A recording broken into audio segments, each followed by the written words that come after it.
This is something I gotta fess up to you boys. I got some good news and some bad news. Good news is everything that's been said for the last 37 minutes has recorded, but the rest of it is corrupted. Yeah, I fucked up majorly. I did an interview the other day. It was to promote the new Fever track from DJ Z and King T, but I have had problems with recording interviews in the past. It would work for 5 to about 40 minutes before it would shut down. And in which case it would either save perfectly or the file would become corrupted and have either no sound or no visual or audio. And in some cases, all three.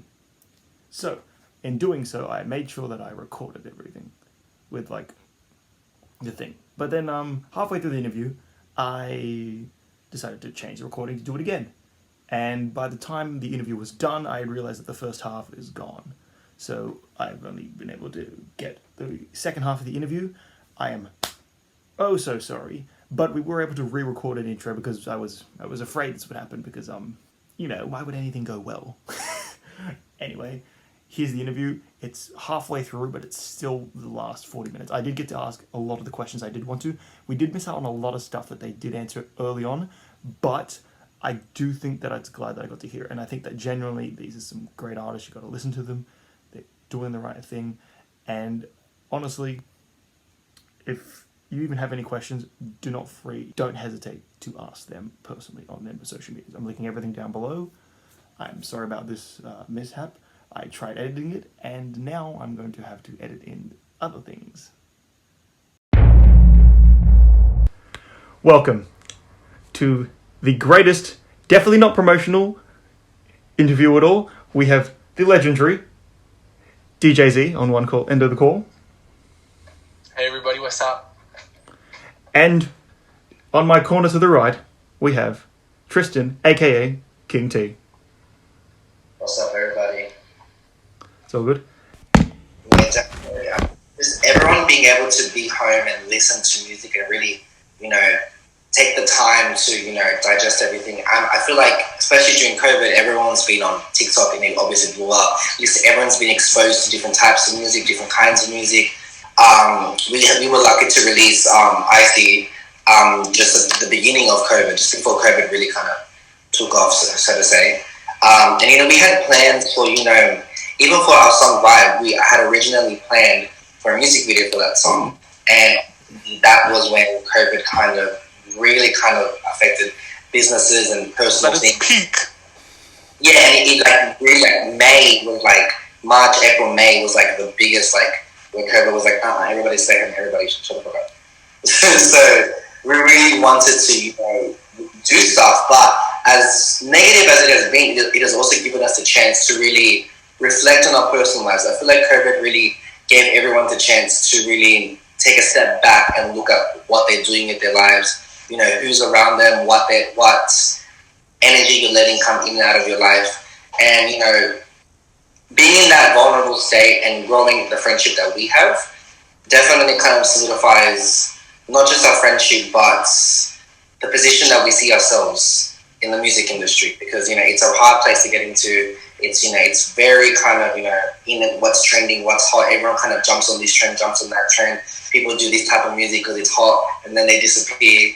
So, with the music that we've released just in the last year has showed our versatility as not just independent artists, because we do work independently, but as a duo, as a team. Also, shout out to Ben, because I want to give him a shout out. He's someone who has helped us produce and master. Wait for the last question. I'm like, Tristan. No, but I'm giving that shout out now. It'll have its moment later on. Trust me. Edit this out, but I'm telling you now, we will give him real good props, and it'll be to a good question. All right, well, okay, next question. Oh, look at him crying. No, I'm just kidding. I know. It's all good, Yeah, it's a shame I'm my own editor, so I'm gonna have to deal with this. But it's all good. So be the second longest thing I've had to edit, so it's not too bad. Oh, yes. They both involved me, hey? Actually, yeah, they did. Because the first one was the albums of the year list, and just like making all the animations for that and shit. And since you'll put your number 29 ahead of Eminem, so you know you can have that and take that. Yes, that is just I don't agree, but yes. At least you were on the list. I wasn't. I was Hey, honorable mention. that's still pretty good, you know. Not even Brent Fire's got an honorable mention. Well, you were on the album, so Yeah, you I were was on the list. True story.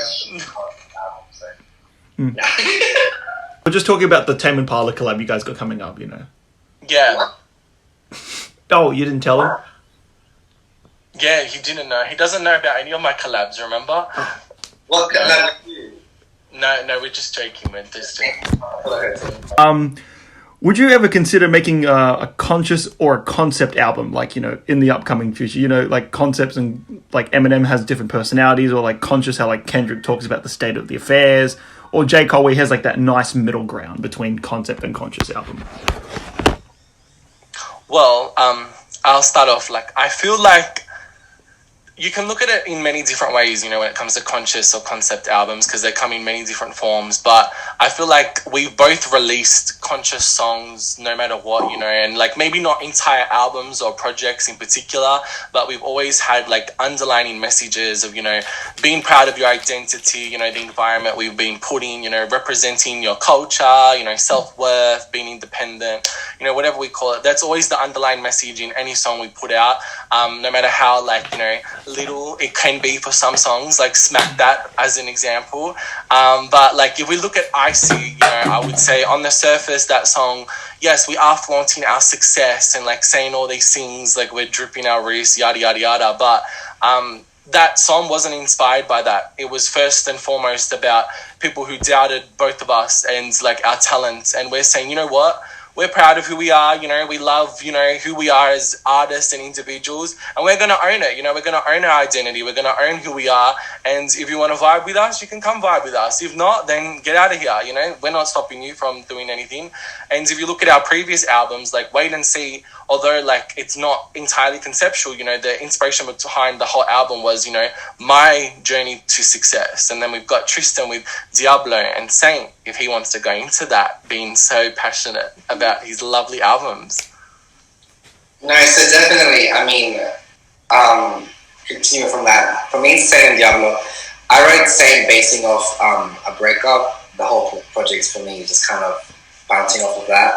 And then Diablo was just me finding my way back into the light, I guess you could say, because I was kind of like mentally kind of like, oh, is this all like life is?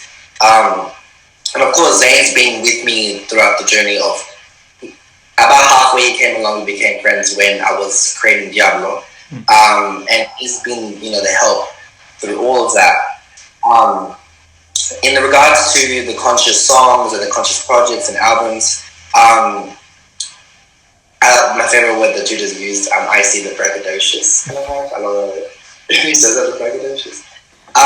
For me, it's just, you know, although, like Zane said, on the surface, he comes across as one thing, we really kind of sit down and, like Zane said, we were on the phone for hours and hours, you know, 3 a.m., 4 in the morning, we were on the phone for like 5 hours before that, just listening to beats, listening to music, writing songs that the next day we listened to, and we're like, did we just write that? And then we just scrap it because it was... Delete. There were songs that, you know, we've written that, you know, that we've embraced our culture, you know, that Zane's obviously had Oppa. If I'm pronouncing it. Oh, he said it. An amazing Greek artist. I've had, you know, the pleasure of working with many artists, not necessarily Latin, but, you know, me providing my Latin flair with Yah, Kane, and Nena, and even in songs with Zane, I've kind of brought out that Latin flavor. And in my EP, allegedly, I, you know, kind of had little tastes here and there. You know, I don't like to fully, you know, immerse myself in that, you know, language, because, you know, not everyone is open to it as, you know, people like us.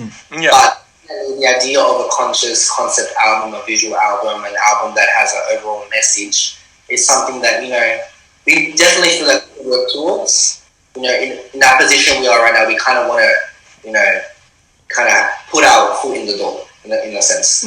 We kind of want to have ourselves be that name. When you speak of Sydney rappers, we want it to be this person, oh, and DJ Z and King T. You know, we don't want to be a second thought. We want to be part of that, you know, brand City rappers, if that makes sense. Yeah, you know, it just depends on like where our artist journeys pretty much take us, and we're not like reluctant to jump into a project like that because we both love hearing albums which are conceptual or have like a conscious aspect behind them. But at this point, no, it's not. We're not working on anything in terms of that. But if it comes along in the future and we're inspired to do something along those lines, then we're not hesitant to do it. 100%. Easy, you guys are just tackling through these questions. I like it quite well, and you know, it's always. I'm glad that you guys aren't like, you know, going to count out a full-on conscious album like that. It's always good because, you know, I think it's always good to have more people's voices out in there in the world, honestly. And I think getting someone like the Sydney's perspective, like from someone in Australia, is something that, you know, we don't actually get a lot generally. And it's out there, but no one listens to it. No one does. There are so many underrated people that, you know, and I hate to use the word underrated, but there's so many people that we listen to that we see so much potential. We see so much potential, and they're getting strings of 10s and maximum 100. When we see people who do it for the wrong reasons and are getting hundreds of thousands, millions of streams, and we obviously feel for them because we were in a position where me 2 years ago, I was to get 1,000, and now we're both getting, you know, a song with 100,000 streams. So we're both definitely very grateful with the position we're in. Everyone who listens to it, everyone who, you know, has criticism, whether positive or negative or constructive or any kind of criticism, we're thankful for, and we take that into heart and into the work we put. But definitely there are so many artists out there that we see that put the work and put the effort and get not even half that. So it's disappointing, but, you know, definitely I feel like the world's kind of embracing slowly more kinds of artists, different types of people, which I'm happy for that. But not enough. Definitely not enough. But it's slowly getting there. But it needs more push. Hurry up. And that's what we're here to do. Change the game. Change the game. No, it's a main song reference, sorry. Oh, wow, see, he did it now. It wasn't me. I was waiting for Zay. I was waiting for you to do it. I was like, he's not doing it. No, I thought of it, but I knew I wasn't going to say it. You were tempted, though. oh God, I'll just, you know, that's a good answer. I'll get up the next question. I was like, did you guys initially plan to perform Fever live when you were going to do Zane's DJZ experience? It's a really touchy subject, you know. I'm sorry, but Well, no, I'm kidding. Yes, but like it's all good, you know. Yeah, we did plan to premiere a lot of new material at my show. You know, not just for me, but a lot of other artists and collaborators. You know, it was going to be a really good kickstart to this new year. But obviously, Corona didn't agree with what we had in mind and wanted to kick us back one step down and backwards. But we learned from that, you know. Last year, if it's taught us anything, it was to expect the unexpected and to work around that. And with our Fever being our first release for this year, that's us working around it. And we think that 100% there's going to be a show in the future, whether that's now or in a few months, in a year. Well, let's hope not a year, but whenever it will be, we will be premiering a lot of new material. It's going to be an amazing night filled with many versatile artists, but unfortunately, we've had to put that on hold for now, so stay tuned. Yeah. No, definitely. I know how much effort and work Zane put into that show. You know, he would come to me with ideas, concepts, you know, visuals, music concepts, costumes. He was excited for it. And of course, I was excited to be a part of it. Whether it's for 2 seconds or 2 hours or 2 years, I don't care. Just being involved in it, even if just to watch, I was just honored to be a part of it. But never say never, and like Zane said, expect the unexpected. And who knows, a show could happen tomorrow for all, you know. Yeah, everybody, tomorrow I'm outside your house. No, just kidding. It's just like knock on the door, it's like, excuse me, what do you do? It's like, we're performing live. It's just No, you go, these fellas cold. Have you heard the good news? And then Zane just starts singing like, She got that ooh. not the ooh, no. Although the other good thing is, you know, like now that I know this, you could have potentially leaked a few more songs. It's just like No. None there. Sorry, mate. Not to disappoint, but Zane, I want to lick a song. holding my tongue. I'm holding my tongue. Zane, I want to lick a song. I'm kidding. Quick, get him out! Exit! No, I'm kidding. I'm not saying I won't make it. No, no. He's like, you'd be doing Zayn's job for him. You know, you go. Yeah. All right, I got another question. Do you expect Fever to have the same impact as Icy did? I mean, sorry. You can go first. You're a good man. With Icy, I mean, being of course the featured artist, and Zayn had told me he'd worked on it longer than before he gave it to me, of obviously having different artists saying no. We didn't expect Icy to be what it was. You know, Zayn said it to me. I was just excited just to be a part of any song. And I said yes, heard the beat, you know, instantly I got up, started dancing. I was like, oh shit, okay. It just was such a catchy, melodic type of a song. And with the success it got, you know, as, you know, we know as artists, you know, playlisting and promotion is very important. You know, knowing how to do those kinds of things definitely helps an artist. And that song just kind of took off, and it's still kind of taking off, making the most numbers that we've ever made. And we, whether Fever does that, doesn't do that, does better, does less, does the same, you know, we're happy either way that people get to hear what we create. For us, it's never really been about the numbers. You know, of course, you know, numbers kind of can get in your head. You know, you think, oh, maybe this didn't do as well as this album, or this album, or that album, or this song, or that song. But we know that, you know, the work that we put out isn't just based on numbers or the money we get. You know, we put a lot of time, money, effort, and heart into everything that we do. And if we get a quarter of that back, we're happy that people are enjoying the art that we create. Yeah, like, to add on to what Tristan's just said, like, you know, it'd be awesome to see Fever reach new limits and extends to what Icy had achieved. But I was never actually going to release Icy. It was always in my vault for like a year until I actually thought, okay, I'm going to release this song. I didn't like the style of the track. I thought that no one would vibe with it, because I do that myself, and we're both criminal overthinkers over here. Like, we'll do it until the end of the day and in the morning, whenever. But you know, with each release, we don't set any expectations. Like, this one's going to be the best one. Yeah, we love each track we put out, and we want to do better with each and every new release, but we're 100% proud of a song before it's put out there into the world, and we hope that translates to the fans and our audience. And Fever, like, in particular, that song came very naturally towards us. Like, to be honest, I was writing Fever, the hook for Fever, and heard that beat when I was developing Wait and See, and Wait and See was near its ending stages, and that song was going to be on Wait and See, but I knew it didn't fit the vibe of that album, and I'm glad that I thought of that before I dropped it. And then I showed it to Tristan because I knew he could add his extra Latin flair and flavor to it, and that's what's made the track. Yeah, exactly, you know, a little spice. But we're very proud of the song, and Icy did set a new standard for the both of us. And whatever happens with Fever and his new release, we will be proud of no matter what. But we love the track, so be it. And like Zayn said, Icy definitely set a new standard for the both of us. It being around someone like Zayn, definitely, we know each other's potential. You know, I've been surrounded by other people that I've worked with who kind of are happy staying in the middle. Happy kind of creating one type of art over and over and don't see the bigger picture. You know, working with Zayn, definitely you take a step back with the art you create. And that's what I think. Icy was kind of, you know, a sneak peek, you know, we didn't think of the numbers. Now that he did the numbers, we're like, okay, now that we can do that, what else can we do? And we always see each project, each record that we release has to be, in our minds, better than the last one we released.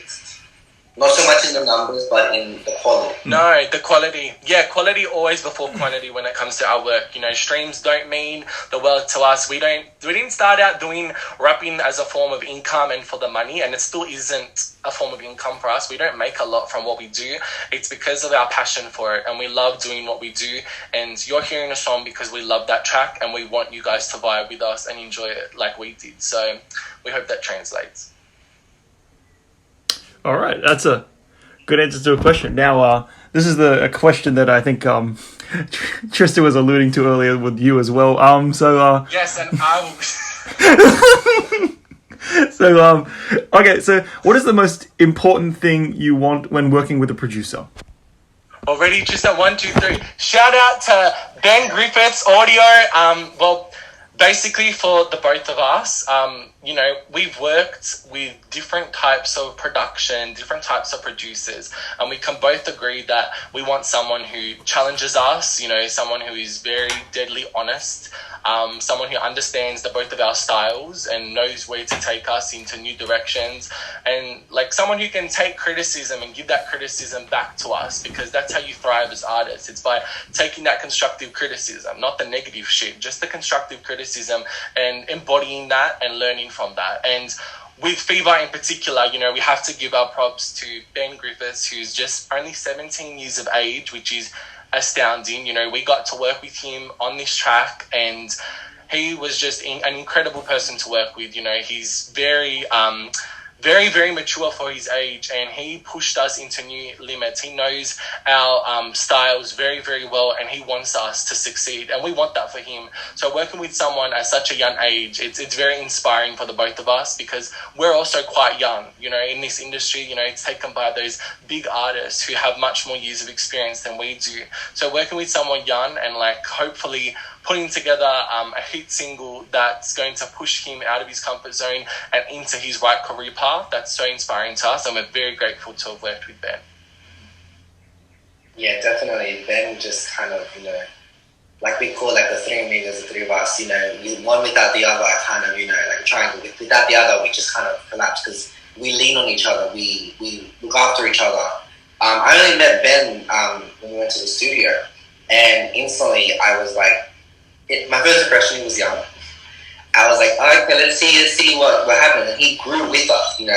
Our first, experience with each other kind of helped, see the potential that we have. And with producers, I think producers can kind of, as we know, make or break a song. Can really change a song from, a producer from, down the road versus DJ Mustard or DJ Khaled, regardless of money, it's the experience that a producer can add to the song. Because whether it's just a King T song or just a DJ Z song, you also have the beat maker, the producer, the engineer, the people in the studio. You have so many people behind you that assist you in the art that you create. And we have such an amazing, person to lean on, like Ben, who has worked on this song Fever that honestly I think is definitely the best quality song that we've created. Yeah, and that speaks volumes, because the both of us have mixed and mastered a majority of our own tracks, and only last year we started working together on different forms of production, and working with someone who had most of their hands on the production with Ben this time for Fever. It was a new experience for the both of us, because I'm so used to doing everything as I go and knowing exactly how I want to sound, but obviously, behind the scenes, we're on calls with him. We tell him how we want specific details that he wouldn't necessarily understand as not being the songwriter. But letting him take control, it was definitely weird at first, but we've grown to love it, and we love working with Ben, and we can hope to continue to do so in the future. And his willingness to be innovative and do things that are not necessarily the norm in terms of mixing, mastering, we incorporate a lot of unique sounds into our work, and it's not because, we want to make it sound weird. It's because we want to spice things up a little bit. We want to make something unique and different to what's out there in the current market. And Ben has always helped us do that, and he's always backed us and supported us. So thank you, Ben. If we haven't already mentioned it, we're very grateful for Ben. Ben Griffith's Audio on Instagram. Check him out, guys. All right. That's the answer. I'm glad I got the answer like that. And, I'll actually be linking Ben down below when, because, man's got to make his bread. Man's got to. He does. 17 years old now. Yeah. All right. Now it's time for the curveball questions, the fun ones, the ones that I've personally just stewed up out of fundom. So there's no need to be afraid or terrified or extremely mortified. There's just having met us, we like to be organized. Oh yeah. Nah, shoot. All right then. I just gotta Get myself ready for that. That's Okay, we're getting ready up in this bitch. Okay. all right. Let's. What day is this? Go ahead. All right. So, okay. So when you guys are hopping on for a verse on each other for a song, does it ever get competitive, or do you ever feel like once you hear someone else going that you have to outdo them like at all? I want to start because our first song was a collab. Yes. I feel like I work better as a featuring artist because I love to match someone's energy on a song. Having a blueprint of a song already developed and me being able to follow that kind of, I like in IC, I really helped. I really kind of wanted to create a symphony to this type of song. Saying that, every song that we've been on, every time we've exchanged lyrics, exchanged anything, I've felt a sense of like, oh fuck, Zane did that. I kind of need to, let me delete this and then this. You know, I feel like comparison is the death of creativity. But just being with Zane, but you can't. Sometimes you can't help but not compare. You can't. It's help natural.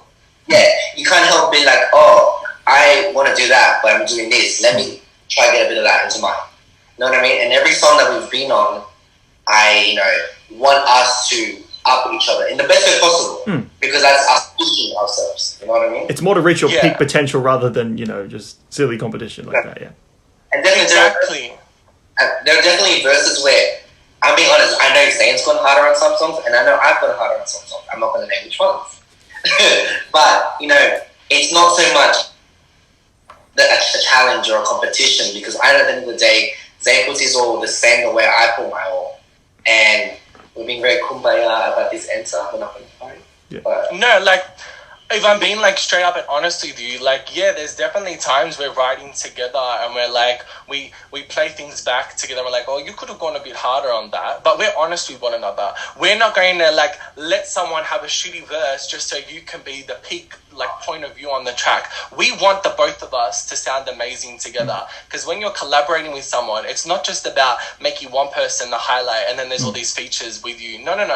It's you got them on that track because they can bring something and add to it, and that's why we've worked so many times together because we each bring our own individual flavor and flair that combines really well together. And to quote one of my songs, not to pitch it out there or whatever, but on Me Versus Me, I do say my only competition is the last version of me, and if I'm not doing better than my last version of myself, then I don't think I'm being successful or growing as an artist. And that's the only thing that I compare myself with. I don't compare myself with big artists. I don't compare myself with people in the Australian scene. I don't compare myself with Tristan. I compare myself with the last version of me and if I'm improving. And I think we can both say that with Fever in particular, we've both improved as artists and we've pushed ourselves out of our comfort zone into new extremes. So I want the best for Tristan. He wants the best for me. And we hope that you guys can start to look at collaborations not being a competition between two verses on a track. It's what did this person bring and what did that person bring and what did that make as a whole? Because, with my wog hands, because as a collaboration between King T and DJ Z, we brought something together and we wrote each track mostly that you've heard us put out together on the phone. We're writing those verses live together, especially for Fever. So yeah, we don't compete with one another. We want the best for one another, and we're supporting and backing these independent artists who work hard and strive to achieve greatness because it's not easy in the music industry, not at all. And I think last year was a good proof of that. It's a good example of what can go wrong in the entertainment industry. And as long as you've got good people around you in your circle, we're very grateful and fortunate to have, the limits are endless. You can go as far as you can. All right, yeah. I like that. That was a very comprehensive response from both of you, I got to say. I won't say which one was better. But yeah, I was just really curious to see how you guys would respond to that one. And we've asked each other that question before. We've spoken about every detail, but we know that we wouldn't have kept collaborating if we knew that we were able to add something. If I did a song with Tristan and he sounded better than me on the track, as if I would want to collab with him again, because I'd be embarrassed, I'm shit, and then I'm working with someone who's amazing. No, we both are on very similar levels, and we have the same moral values when it comes to collaborating with artists. Yeah, that's good. Although, because with your collaborations, it gives you that sort of Earth Gang vibe, not like in the stylistic sense, but I mean like where like, you know, both will go in hard. They'll both have like a sort of very similar concept and sort of like just energy to the track, and it's more just two different interpretations of it. With I'd have to say T being a bit more melodic and you know, being a bit more just bar heavy focused and lyrical with it. So you know what, like it's not. Sometimes you could even say you could argue that it's not really a competition at all in that sense, because you're adding different things and it'll appeal to different people more often than not, I'd say. Exactly. I agree with you 100%. Easy. And now for the fun curveball question. Which is just there's another one. Yeah. Shit. It's just it's just a really simple one. Just do you think that there's a barrier for Australian artists to like peak, or do you think that's just some sort of delusion that like is set out in the media? No, it ain't diluted, mate. It's right out there. Like, yes. And I want to say right now, the amount of times I've seen the few Australian artists that have broken through to the American standards and have performed in American shows, and they're always introduced as the Australian singer, the Australian rapper, Australian born. It's like there's this box that we're put in as, you know, as artists. And of course, I mean, we do accents. And that's the one thing that we've spoken about. One of the very few times we started talking is that, you know, of course we prefer certain types of songs, certain types of sounding songs. And some people are so used to the American style of hip hop and the American accents that come with that hip hop style that when they hear an Aussie speaking, it's just very like, whoa, like why do you sound so different? I think people are scared and not prepared to accept different. And Australian artists, it's this box that we're put into of, you know, what's it called? Just having this sense of differentiations compared to other artists. Because I feel like once you break into the US standards of the industry and parts of the UK, but it's mainly, I feel like this idea of Hollywood, it's you know, it's a name, it's an idea, not a place, you know? Yeah. It's this feeling of like, oh, I've made it. But there are people in Australia who have made it better than people in America, but because it's America, people just, you know, we're constantly exposed to American TV, American music, American radio, that our lifestyle as Australians isn't exposed. You know, we're exposed. I've got family members overseas who are convinced we still ride kangaroos to school. Like, no, not Australians do that. You know, I'm Latino. I'm like, I don't do that, and I'm half Australian. It's like we don't do that. We don't. Yeah. Not the kangaroos. I mean, like we don't love the kangaroos. We don't want to have those barriers. We don't want to have those, you know, limitations. But it's this thing that's put on just by society, and it's just put on by not just the listeners, but the artists themselves. We kind of put that pressure on ourselves. Yeah, and like just to go off of what you just said, 100%, I feel like because we become so used to being generalized as like the Australian rap scene in particular, we're partially to blame. Not Tristan and I, but a lot of the people in the Oz rap scene are just following trends, and like whatever's hot in America, whatever's hot in the UK scene, they hop on that and they make their own like version of it. And like that's not to say like, oh, that's shit, like what are you doing? It's like, maybe like make it your own form and grow from that. And that's something that Tristan and I have always been 100% on. You know, we are not following any waves or trends of what's hot right now. You know, we're doing music that's not very popular, like club trap and any club banger. It's like it's sort of not anywhere in the Australian music scene. You have to look very hard to find it. And we want to push that into new extents whilst incorporating our own cultures, because, you know, we're not both like full-blooded Australians. You know, I'm half Greek, he's got half of that Latin background, and together we're hoping to incorporate that into our craft and make something new, different and unique. And if people people have heard Icy and thought that we were American, and it's like comes back to this like this accent debate. Like, you have to put on a voice like that real bogan husky accent to like be classified as an Australian rapper. I talk like this, he talks like that. We sound the same on the track. You can know it's DJ Z, you can know it's King T. And if anyone has anything different to say, then you obviously don't know us as individuals. We don't put on a voice to sound American. That's just how we rap and how we speak. Sorry to cut you off. No, you're good. The way I was raised with English, I was raised by a mother who spoke no English. I was raised by a family who spoke no English. And their experiences of English was the American television. So the way they spoke English was with that accent, and I was raised with that accent. I would go into school in primary and say certain words that were like, my first experience, I said homework. I'm like, what the fuck is homework? And that's just the way my mom said it. And with music, I've had other people I've collaborated with who say, why do you put on an accent when you rap? Like, I don't. And like Zane said before, it's this idea of Australian rappers have to sound a certain way. Not all American rappers sound the same. So why do all Australian rappers have to sound the same? Do you want us to be saying like, these fellas cold, they're so icy, yeah, g'day mate? No. Fuck no. That's I don't use mate hardly ever in my normal day-to-day interactions. That's just a stereotype. And we'll never do that. We'll never be those rappers. Like Zane was saying before, we prefer longevity over relativity.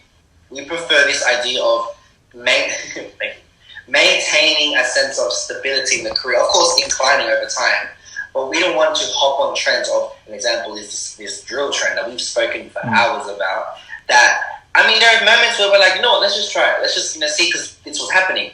And that's just not who we are. I mean, if we wanted to, we could fucking kill it. But it's just not who we are. We prefer to not ride this wave of trends and just stick to who we are. Things like Fever are a mix between Zane's very clubhouse trap style and my very alternative Latin trap style that have melted together and created Fever. Icy was kind of a teaser to that, but Fever definitely has more of a chop it, like an ethnic kind of feel to it.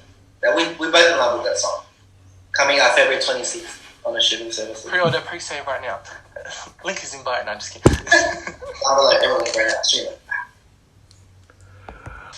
I want to thank my guests for coming on board today. It's been a pleasure and an honor, and very fun.